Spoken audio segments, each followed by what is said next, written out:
Good evening. As we speak, our nation faces a multitude of challenges. We lost a war on terror shortly after I was elected.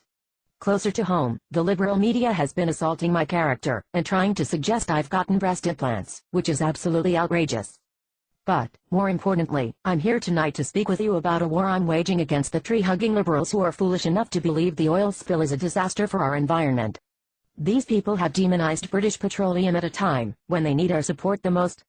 BP and Tony Hayward have done absolutely nothing wrong, and yet they have still given us their word that they would clean this tiny mess up and pay for any damage it may have made.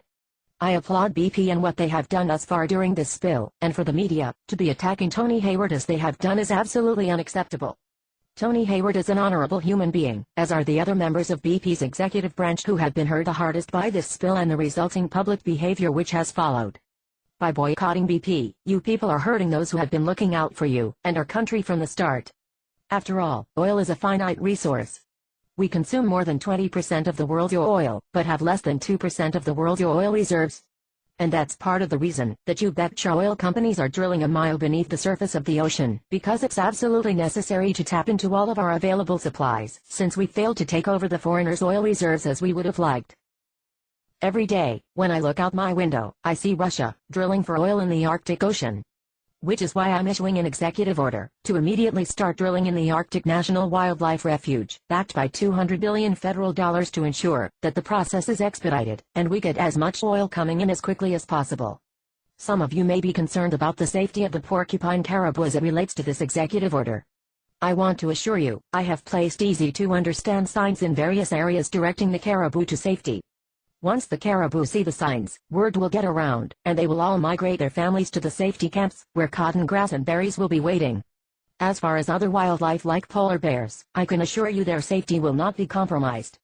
A polar bear's coat is naturally oily as it is, so if an oil leak does happen the polar bears are in no danger. Thankfully, we have a wonderful agency in charge of regulating drilling and issuing permits, known as the Minerals Management Agency. Over the last decade, this agency has been emblematic of a perfect philosophy that views all regulation with hostility, a philosophy that says corporations should be allowed to play by their own rules and police themselves. But as great a job as the Minerals Management Agency has done for our country, I realize that with this new executive order they will need some help pumping out the permits. Therefore, I am announcing two people who will be in charge of overseeing all new drilling. Two people who are experts in oil policy, and who have always had our best interest in mind during their years of public service. These two people are my friends, Joe Barton and Michelle Bachmann. I look forward to seeing the immediate results of this wonderful new venture, and I can assure you that we will all reap the benefits of it for generations to come. As far as the current spill in the Gulf of Mexico goes, I ask you all to please pray for Tony Hayward and his family, as this has been the hardest few months of his life.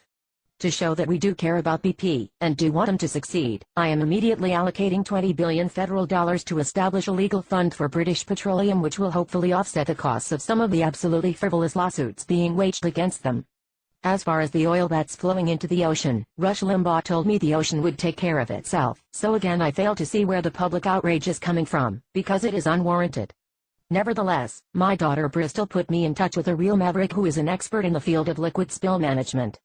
Therefore, I am proud to announce that Vince Offer, better known as the ShamWow Guy, will be on a charter flight to the Gulf Coast tomorrow morning along with a cavalry of 15,000 ShamWow chamois to soak up all the oil, and an extra 5,000 mini ShamWows which will be forced into the well in a top-hill method, permanently blocking the flow of oil into the Gulf.